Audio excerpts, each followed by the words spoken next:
अस्सलाम वालेकुम दोस्तों, आज से चंद रोज कबल अखबारात में एक खबर पढ़ने को मिली। 6000 मुसलमानों ने तब्दीली मजहब के लिए दरख्वास्त नादरा में जमा करवा दी।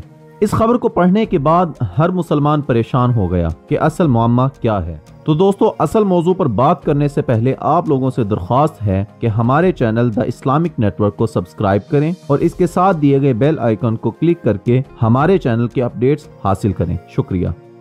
मोहतरम नाजरीन, जैसे कि आपको मालूम है, पाकिस्तान में एक ऐसा मजहब भी मौजूद है जो कानूनी तौर पर एक अक़लियत होने के बावजूद खुद को मुसलमान कहता है।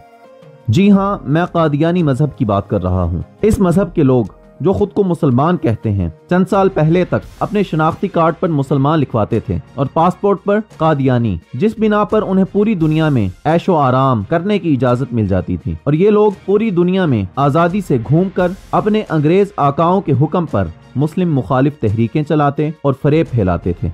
मगर इनकी बदकिस्मती कि पाकिस्तान में भी तरक्की हुई और नादरा ने सिस्टम अपडेट किया, जिस बिना पर शनाख्ती कार्ड और पासपोर्ट में मजहब की जगह पर दोनों में एक ही मजहब लिख दिया गया, जिसकी वजह से कई कादियानियों के पासपोर्ट पर मुसलमान लिख दिया गया था और इससे उनका दुनिया का ऐशो आराम छिन गया था। अब कादियानियों को ऐशो आराम और इस्लाम में से एक चीज को इख्तियार करना था, तो उन्होंने बगैर किसी देर किए फौरन नादरा ऑफिस पहुंचकर मुसलमान से अपनी असलियत कादियानी मजहब होने की दरख्वास्त जमा करवा दी और अखबारात में मुसलमानों को बदनाम करने के लिए यह खबर छपवा दी गई कि 6000 मुसलमानों ने तब्दीली मजहब की दरख्वास्त पेश की है।